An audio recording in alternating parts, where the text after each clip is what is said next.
My gut tells me now, today, Burnley win the league. Whoa! Oh. We finish second. Damn! Oh, that is, you're joking. You've done a complete. I've completely gone. Ed's gone. Lot. I think they're going to go like they did last year, like they've done so many times in the past. I'm with Burnley and United. Ollie, have you changed your opinion that quickly?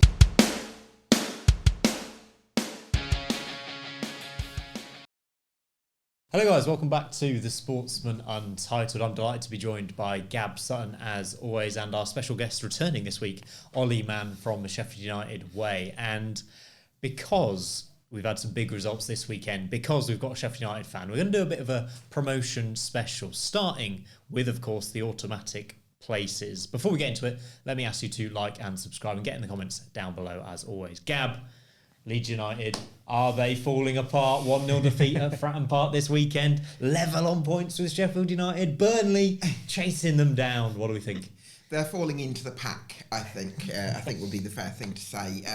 It's funny, isn't it? Because after they'd won those two big games against their immediate promotion rivals, it was a very common opinion that Leeds United were going to pull clear. But drop points against West Brom, a 1-1 draw, no disgrace in that, I think it's fair to say. But then the 1-0 loss at Portsmouth, a little bit of a concern. I mean, people have questioned Daniel Farke in terms of substitutions and whether he managed his choices in that game correctly, but also on the other hand, you probably expect Joel Perreault to not fluff his lines when the game's 0-0 and he's got an open goal, and also maybe Ilya Meslier's decision making for Cole Bishop's goal was a little bit in question again, but so again, fine moments going against Leeds United. And Ollie just grinning over there. Yeah, I'm having a lovely time. I'm having a great time. Tell me more about what's going wrong at Leeds, Gab. No, it's obviously after they beat United, I just thought they'd run off into the sunset. I'd got them already promoted, champions, 105 points. They'll not lose any more games. They'll be absolutely on fire. And then all of a sudden, for it to be, if you look at a 3-game run, including them beating us, we've now taken more points over that 3 games than they have. We've got back from being 2 behind. Now we're level again. It's huge, really, when you think about it in the context of the season. I still think Leeds will run on. I still think they're probably the best team in the league. And I think we saw, even against Portsmouth, that in a poor performance, a game where they're struggling to break down the opposition, it took a hell of a performance from, I think it's Schmidt, isn't it, in goal at Portsmouth. He was outstanding. So, yeah, I think they'll be panicking just a little bit, but they'll probably be all right, won't they? You look at the weekend and you say, is it Melié's error? Is he the one who's made the mistake? Well, actually, the fact that they've got so much uncertainty in that defence, the two defenders don't know if he's coming, if he's going, if he's going to stay on his line. They have no idea what to expect from him. And so that in itself causes the issue. So whether that in that moment is his fault, it comes from that wider sense of them just not quite being settled with him behind him, knowing what he's going to do. And it makes a massive difference. You look at Burnley and you look at what Trafford's doing and the season that they're having. They would be absolutely nowhere near this automatic promotion race without James Trafford in their net. They would have dropped points, they would have conceded goals, and they're able to just keep powering forward, and they've been able to just gloss over all of their other issues running through the team, all of their striker issues, their creativity problems because of the keeper. At United, Cooper is a game changer for us. It's one of those where when we are under pressure, I know I can rely on him. I know that if another team's going to come at us, he will do his job. There's going to be nothing easy, nothing simple.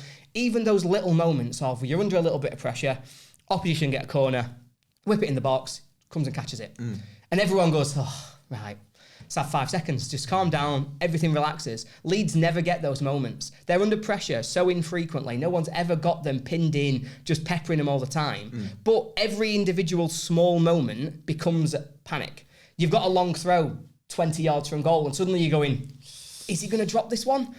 Is this going to be how they score? And it's just a massive problem for that. I can't believe they didn't address it in January. But I also can't believe they're not just playing Caldalo. Like, they've got a fantastic second choice that's never even getting a look in. It baffles me.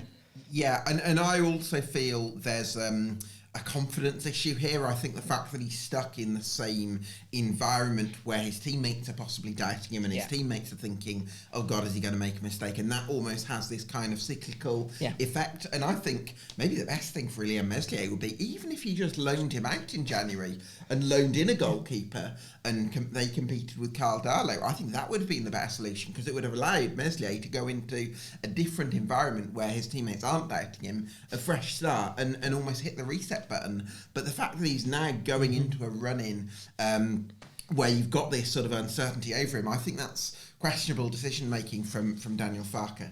Yeah, really interesting. I've got a bit of a theory on this as well, which is, I think if you just had a goalkeeper A in goal, your most generic 7 out of 10 goalkeeper for each of the promotion-chasing teams, Leeds, Burnley, Sheff United, I think Leeds would be 15, 16, 17 points ahead. I think their outfielders are so much better than Burnley and Sheff United. But how much is a goalkeeper worth? Do you think Sheff United have gained 5, 10 points from having Cooper in? Burnley, 5, 10, 15. I'm going to say, how many can you list? How many have they got? And then we'll work from there backwards to see how many they attacked. I think Leeds have lost at least 10 now. Yeah. At least 10 points. I would say more. I think if you go through the season, you actually look individually at their games. The Sunderland one? Well, Hull, Sunderland, Portsmouth the first time, Portsmouth the second time. We've already got to, 9 points? There was one at Preston, I think, as well. So it's, I think we're into double figures. In a team that's only dropped, 32 points all season, at least 50% of them, I reckon, you could put at the goalkeeper's door. And that is massive when you're chasing promotion. And especially when you look at, these are teams who are going to get a ridiculous total. You might end up needing 95 points plus to get automatic promotion. You cannot go through that with a goalkeeper costing you 15, 20, because that's all your margin for error. Nobody else is allowed to make a mistake because he's already used up all of that. All of your luck, all of your free passes have all gone on your goalkeeper. So everybody else has to be perfect. And it feels a little bit like Farke putting personal loyalty of wanting to kind of get behind, his player over actually the needs of the team. And I don't think that's right. Does he change it from now? I would put Darlow in now because I think at least with Darlow, you don't have that massive question mark. I think he could be a steady pair of hands. So I don't see what's to be lost by putting Darlow in at this stage. I don't think Farke will do it. No. I don't think there's any chance that he does it, but, well, we'll see ultimately. As far as I'm concerned, I'm all right. Leave Medley in, guys. I can't see any other weaknesses, so just leave him in. Let's see what happens. I feel like Sheff United and Leeds have both had match winners, individual moments of the season where click of a button, they've won the game, magic goal. I think Edwards can do that for Burnley. What have you made of them in recent weeks? I think Edwards is an insane. Why is he playing in the Championship? It's just one of them moments where you look around. I do it obviously with Leeds all season, and now you can do it with Burnley. Where you look at the team, and you go, in the Championship, Edwards. I think he's an outstanding signing, and I think he could be the difference for them. It does seem to though his sort of impact so far has been getting them scoring goals, getting them firing a little bit more going forwards, getting those moments where maybe in the past they were a bit stodgy, they'd turn around, pass back, they'd maybe not quite commit themselves. He's committing the defender. He's making sure that you can go forward, just making sure the other team have got something to think about at all times and can't just sit in their bank of four, say, go on then, have a go at us. So I think he could be the game changer. I've been really bullish. Every time that we do a show, I say Leeds will win the league by 10 points. They'll run away in the end. They'll win it by 10 points. Leeds are great. But actually, this weekend has made me really consider that. And, I'm sat here as a Sheffield United fan, and I think that we've got as good a chance as any. I think we've won the most points in the league. Obligated to say that. I think that's contractual. Chris Wilder expects it of everybody who walks in the ground. Don't forget to say we lost 2. Do you reckon he'll get a trophy for that at the end of the season, even if you finish 1 point behind? I think we should. I think the word is accumulated. We've accumulated more points than anybody else in the division. But Burnley are the one I've got my eye on at the minute and thinking, actually, if they've solved some of their attacking problems, they still don't concede any goals, maybe they're the one who's going to go on and win this league. If Leeds have still got this rick in them, if Leeds have still not quite overcome some of those issues defensively, if you start to worry about mentality and whether or not that's going to come into it, Burnley look impervious at the minute, and they do look like a team that's going to be very, very tough to beat. I think we can now look at the run-in, if you like, because it's 10 games to go. And I was looking at the stats. So of the opponents, Leeds, it looks like, on paper, have the easiest run-in. So their opponents have accumulated 1.24 points per game so far. Sheffield United, 1.30. Burnley, hardest run-in, 1.44. Now, that is a sizable difference, but I feel at this stage of the season, unless you're playing teams really high up there, sometimes the teams at the bottom can have just as much, if not more, to play for, and their performances I'd rather play increase. I'd rather play QPR at this stage than Derby, for instance. I think it's more those kind of fixtures are a bit more favourable. I think as well, when you look back over the season as a whole, Leeds, this is where Leeds struggle. Leeds beat the best teams. Leeds come to Bramall Lane and, it might have taken them to the 90th minute, but they came to Bramall Lane and they beat United.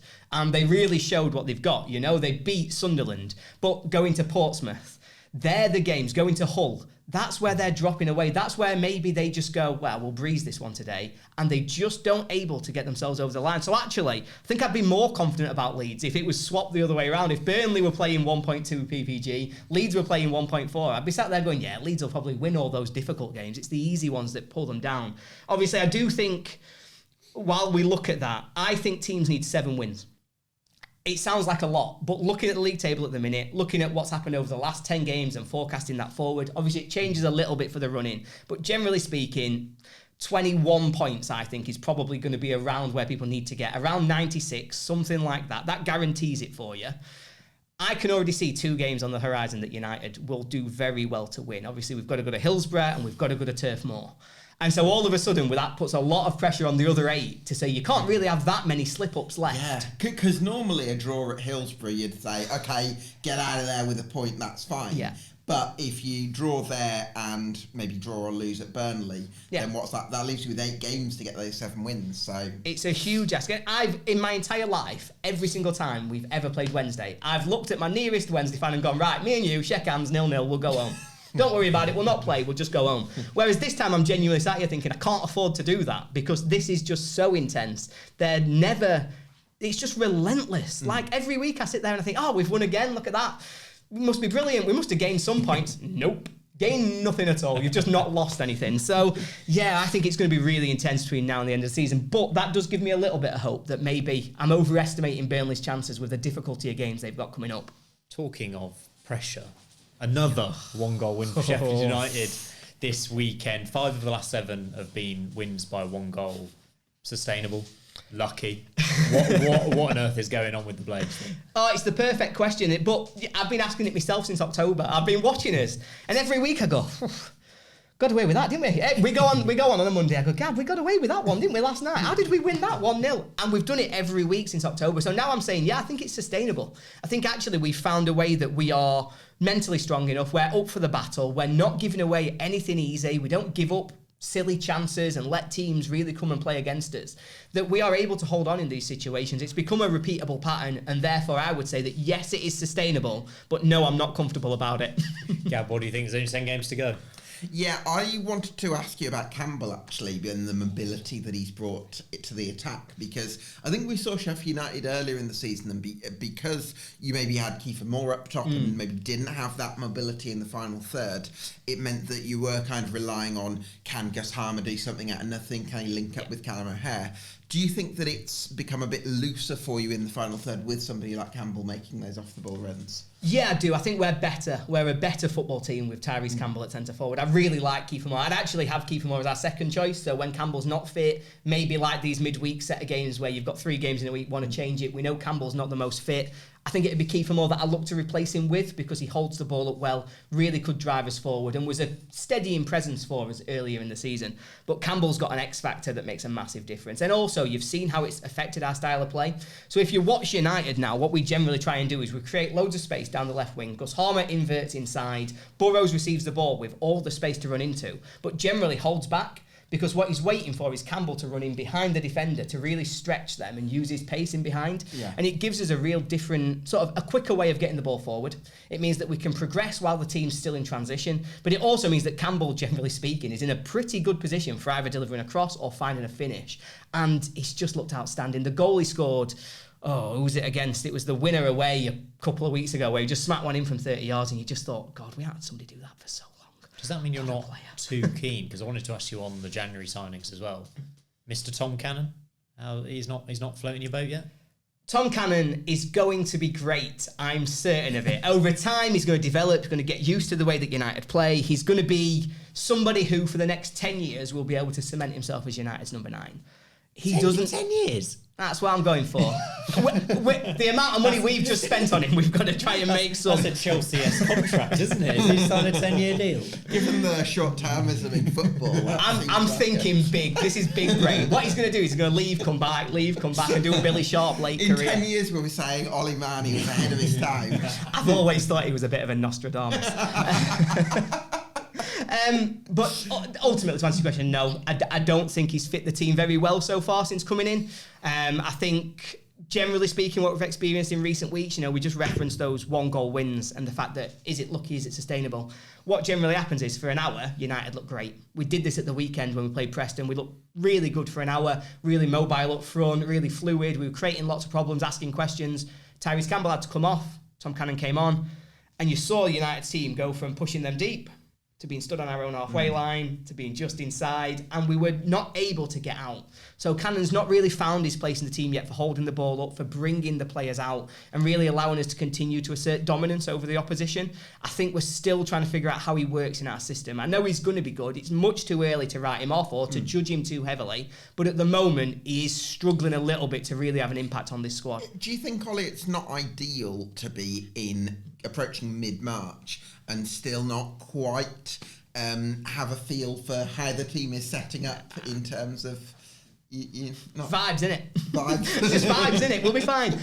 No, and I think we do have a structured team now. I think I know exactly what United's settled team is and how we're going to look to play that forwards. I think post-January, it did take us a few weeks to really settle into it. We made some great signings. Ben Brereton Diaz had a huge impact. Really like him. He's cemented himself. He's probably the only one who's come in January who's the guaranteed first team starter at this point, because he adds something different that we didn't have before, and that's really great to see. Cannon, obviously, we've discussed, and is in and out of the team, but most likely he's going to be off the bench. I think the impact we see from him between now and the end of the season. Harry Clark's injured, but he would be starting if he wasn't. We don't know when he's going to be back. I do think he'd given us something a little bit different. I think he looked, particularly for the majority of games, had looked really steady, looked like he could drive United forward, had a better delivery on him than Alfie Gilchrist, was really able to be that kind of halfway house between what we'd had previously of Sirike really attacking, Gilchrist really defending. Well, Clark gave us a bit of a halfway house, but it depends how long he's going to be out for. Hamza Chowdhury is now playing right back. I like him. He did it for Leicester. He played as an inverted right back for them under Enzo Maresca last season, so he can fill in there. Absolutely. Yeah, and I really like him, to be honest. He's a player I've wanted United to sign for years, because we played first season in the Premier League, must have been 2019, after we'd just got promoted with Wilder. We played Leicester at Bramall Lane, and he dominated that game of football. They got Maddison, they got all the players, all the big names. They were going for Champions League that year, and it was Hamza Chowdhury. I came away going, Jesus Christ, what a player. Imagine if we could ever get somebody like that in our team. So it's great to have him, but obviously he can't get into the midfield at the minute because Sousa and Peck are both... Well, Peck, for me, I think, should be the young player of the season in the Championship. I don't see anybody who would have a better shout for that than him. It's his breakthrough year. He'd never started a game, and now he's arguably one of our most important players week in, week out in a promotion race. Are you surprised how quickly he's developed, Ollie? Yeah, because obviously he would have been nowhere near the team when we started. We were going to loan him out to... So we tried to sign Hamza Chowdhury in the summer. If Hamza Chowdhury had signed in the summer, Sidney Peck would have been on loan at Rotherham. He wasn't that, the deals were in motion. He wasn't going to be a first teamer. He wasn't going to be even in the squad for United. And so the fact that not only has he broke into the squad, but had the impact that he's had, it's incredible. It's a massive testament to him and how quickly he's developed. And now I'm looking at next season, I'm thinking, does Arblaster get back in the team? Because this is Sidney Peck's shirt now, and it's hard to take it off him because he's earned it. Would you say he's a similar type of player to Arblaster, or bring something different? He brings something a little bit different. I think where Arblaster's got the edge is that he's more likely to drive you forward. He's a much more sort of forward-thinking player. He gets on the front foot, gets towards the edge of the area. He's creative and playing those passes. Sidney Peck's a bit more controlled, but what you see from him is the defensive stability that he's got is something that you just don't expect to see in a player of that age. You don't expect to see somebody with that sort of level of maturity on the football pitch to be able to have developed it. And that's what he does so well. But he's also starting to become a little bit more of a driving force. I always say that we've got a destroyer in Vinny Sousa, and next to him we've got Sidney Peck, who's our disruptor. He wins the ball. He's really good at sort of stopping the opposition. But when he's got it, he's really progressive. He wants to pass forward. He's getting sort of in those half spaces now to spin his man, get it out to the wing. So I do think they're different players. But right now, Peck's exactly what we need, and I love him. But on the January business, the only other bit I was just going to come back to is the one bit that I think United got wrong. I think there is one thing that United made a huge error in January, and it might be the thing that comes and bites us. We'll not know until the end of the season. But we had Harry Souttar in the summer, and he was outstanding. When he played, I've made this point so many times, I feel like losing my mind. But when he played for United, when he partnered either Jack Robinson or Anel Ahmedhodzic, United conceded 0.3 goals per game. We conceded 1 goal every 3 games that Harry Souttar started.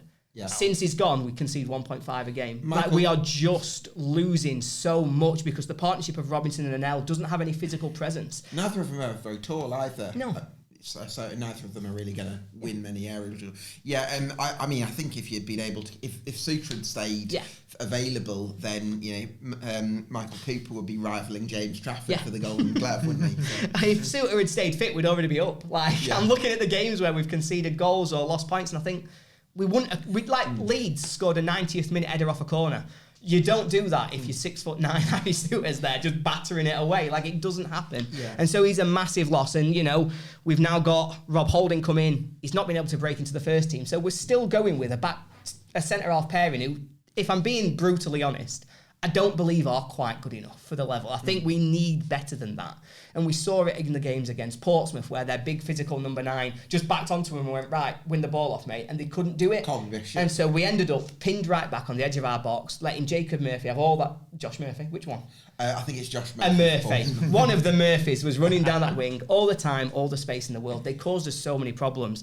And that's what's going to worry me between now and the end of the season. I look at the derby, for example, and I say, well, if Wednesday start Michael Smith, who's going to stop him getting ball?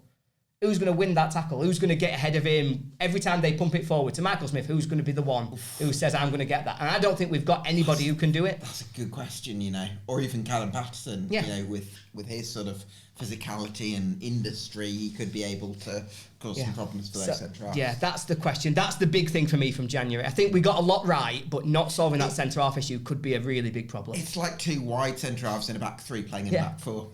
Absolutely nailed it. I have to ask about my exes, I think, at Sheff United, as I like to refer to them. I mean, we don't really have to speak about Gus Hamer too much, one of the best players in the Championship. Still find it slightly strange that he's kind of deployed on the left. Bizarre, innit? You've kind of mentioned your midfield strength. Callum O'Hare's a weird one in terms of, I presume he's always been kind of criticised for his actual output in terms of goals and assists. What are Sheffield United fans making of him? So there is still some of that criticism, you know, they look at his numbers and they say, what does he contribute? What's he doing? But I think he's, you know, I don't think we can play the way we do without Callum O'Hare. I think he's the glue that knits everything together because, you know, we talked before about whether we play Kiefer Moore or we play Tom Cannon or we play Tyrese Campbell. Well, the one who does all the running, all of the pressing, all of the making sure the defenders can't settle is Callum O'Hare. He is absolutely everywhere and he's the reason that we're able to exert so much pressure onto an opposition defence. And when he's got the ball at his feet, he's just capable of beautiful things. Like, very rarely is it a goal-creating action, which is what's so frustrating because it almost feels like you put him in the box and suddenly his legs go to jelly and you're like... he can't finish. All those amazing things you did 30 seconds ago, you've forgotten how to do now because your legs have gone. But no, I think he's a fabulous player and I think the crowd really do appreciate and really respect the work that he does because it's all of that sort of dirty, off-the-ball work that maybe doesn't get the credit it deserves, but without him, you really see the impact. And yeah, I think I love him. Just love him. How concerned are you about your goal difference in comparison to Burnley and Burnley and Leeds? Because it's obviously like worth a point at this stage of the season. You'd probably argue, and you're nowhere near them. No, not even close. And it comes back to what we said at the start. You know, we were winning 1-0 every week. Like, it's consistent. And we probably at the start of the season said, well, win 1-0 every week. You'll be well clear on points. It's not going to matter. So much for that idea. I am worried about it because I do think that we are likely, even in the next week to 2 weeks, because, you know, we play Bristol City, Wednesday, Coventry. That's our next 3. And that is, if you get 9 points out of that, you've done very, very well. The more likely is that you might even be looking at 5, you might be looking at 7. So that all of a sudden means that we're level or below the other teams, and they'll be well above us on goal difference. So we need, well, it's too late now. We can't fix that problem. So ultimately, keep winning 1-0, keep getting the points on the board, and make sure it doesn't matter. What's going to annoy me more is that minus 2s, right? And in the back of my mind, I'm sat there thinking, if we've got that, if we're just not... which stupid person decided to spend that money? Do you back Chris Wilder over Daniel Farke and Scott Parker in the promotion race? Yes. I have done a 180 like you would not believe in terms of my belief in Chris Wilder, but he's got just about everything right this season. He's made very few errors. Tactically, he's always set us up to get through the games. He's kept us winning. He's built a winning machine out of something that was embarrassed last season. We were absolutely on the floor. It had been pathetic. There was nothing right about what was happening at Sheffield United. The fact that he's turned that round as well as he has done is insane, and he deserves so much credit because I just could not see it happening. This year he's on the floor in the pub. I hope he is next Sunday night, I'll tell you that. How are you feeling in your guts then, and on how it ends in terms of automatic promotion, playoffs, third? I want a specific place where United are going to finish in the table. My gut tells me now, today, Burnley win the league. Whoa! Oh, We finish second. damn. You're joking. You've No, done a I've complete... completely my gone. God. Ed's gone. Lot. I think they're going to go like they did last year, like they've done so many times in the past. And with Burnley and United. Ollie, have you changed your opinion that quickly? I don't know. Do you know what it is? It's there in the back of your mind always, isn't it? You just get that. And it's coming, and it feels inevitable. You've said all season that Leeds United are going to win the league by 10, 15 points, and now you don't think they're going to get one result. It took one result this weekend. Gab, please bring some sense to this podcast. Oh, Jesus Christ. I think one of the three is going to drop points in midweek because all of them are facing playoff candidates. And so just the likelihood of them all winning, I just don't think it's going to happen. I think there's going to be another twist in midweek. So I think this midweek's going to be huge. Are you sitting on the fence in terms of Sheffield United and their finishing position then? So Leeds and Burnley for me. You don't think Sunderland are going to win league? How have you changed? You were doing it for so long. For what it's worth, I still think Leeds are going to win the league. I think they're the best team. I'm going to ignore their goalkeeper and pretend he doesn't exist. They've lost at Fratton Park. It's a very difficult place to go. I'm going to write that off and say they win probably 8 of their last 10 anyway. And that should be enough to win the league. If you do end up in the playoffs, how does it go? Nope. Nope. As I understand it, United have the worst record in the country in playoffs. In my life, I've seen us playing them 6 times, I think, usually finishing third, never turning up at Wembley, never being able to get promoted. You lost 3-0 to Watford in 2006, didn't you? Wolves in 2003. You lost to Nottingham Forest as well in the Penalties a few years ago. Huddersfield, penalties. Yes. Burnley, 1-0 Wade Elliott. Swindon, that mad 5-5. We lost at Yeovil one year. That year they got promoted from League One. They did us in semi-final. There's a lot of them, and it seems to happen repeatedly. But there's 2 things on this. So I made a promise. Well, I say a promise, a prayer. In the summer. At the end of last season, I said, this isn't fair. We shouldn't have to go through this. This isn't fair. Why are we getting embarrassed week after week? Why do we have to always be the team that go up and get this kick in? And I promised myself, I said, what they owe me us to go up through the playoffs next year. They owe me a trip to Wembley and a win at Wembley. I feel I'm owed it by the footballing gods. So I think that is there in the back of my mind. And number 2 is that I actually think Wilder is different to everybody else who took us there before. I think he understands exactly what I'm going through in this conversation. He knows every step of that journey of us failing at Wembley, us failing in the playoffs. And I think he could be a difference maker if we get there. And it has to be through the playoffs again. That might be it. And of course, it's Sheff United versus Bristol City in midweek, which is an interesting one, as you mentioned. There's a few key games coming up. We should mention John Eustace at Derby because he downed former club Blackburn this weekend. What are we thinking about Blackburn now? Is that kind of game over, Gab? I don't think it's game over, but I'm kind of a little bit sceptical about whether Valérien Ismail's a very niche coach. I think if you've got the right players to do what he wants to do, like the Barnsley squad, under Gerhard Struber and Daniel Stendel previously, they've just been brewing and they've built it perfectly, this young, energetic squad. I don't think Blackburn Rovers have been that intentional in the way that they want to build their squad, and therefore, it's not so much about quality because Valérien Ismail has had better quality individually than the Barnsley squad had with West Bromwich Albion, with Watford. But I think he needs those sort of niche players that are high on energy and don't stop running and just have this kind of Duracell bunny kind of energy. I think one or two players in the Blackburn squad do, like Yuki Hashi. Callum Britton obviously played for him at Barnsley, but I also think there's others in that squad that you'd think, that's a bit of a stretch. Completely agree with you there. Ollie, two teams, it looks like it's a race for two places in the playoffs. Who are you feeling most confident about, if you have to say now with 10 games to go? Coventry, I'm willing to draw a line under them, say that they're going to get in. I've done it numerous times with different teams all season, so good luck with that. I'm going Coventry, and again, I'm turning on a long-held season stance. I'm going West Brom. Don't think Borough can do it. Yeah.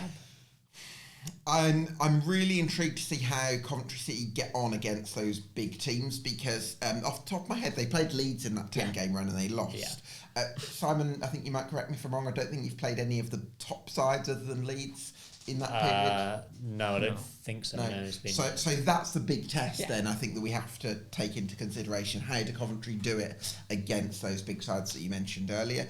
I'm probably more confident actually that West Brom will get in, just because they've been there all season, and I think that they've created more chances under Tony Mowbray.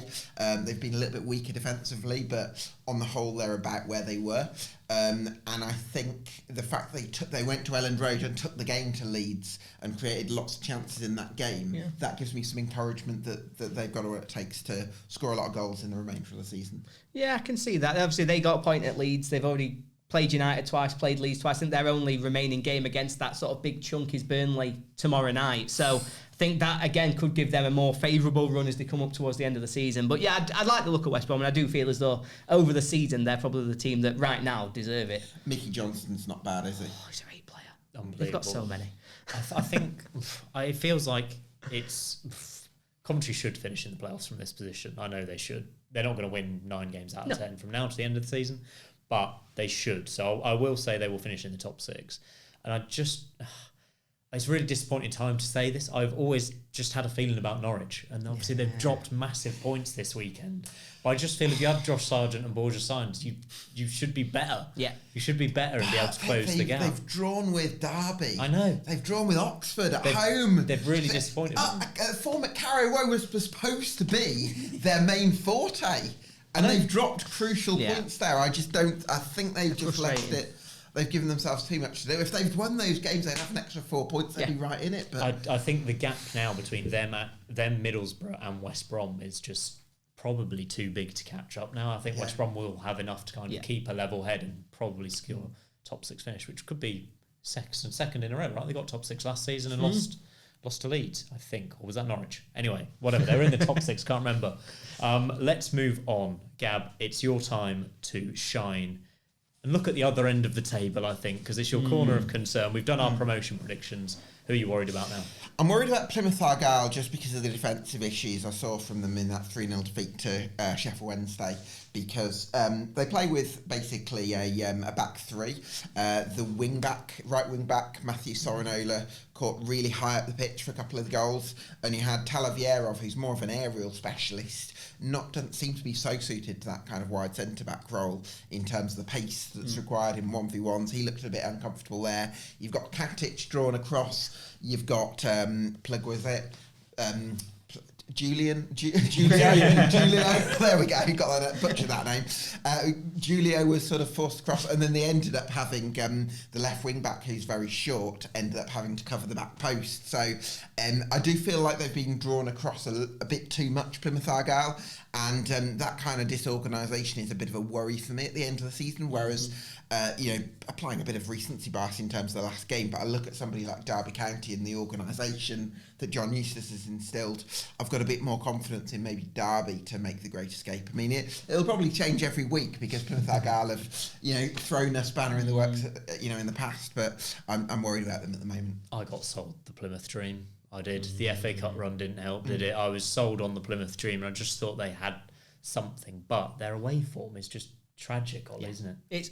It's absolutely awful, and it's one of those things where you can't be successful with a record like that. It's comparable to obviously Rotherham's when they went down, and you saw what they did last season. It's very comparable in that they just get nothing at all. Go away, you might as well just not travel and give 3 points, because they just don't seem to find it. And it does all feel a bit now like, they went 1-0 up at the Etihad, but it's all down now from there. That's the peak of their season. And I think their fans will take that. I think that moment is something that you never lose. Nobody will ever take that away from them. And it will have been incredible. But unfortunately, I can't see a way back for Plymouth.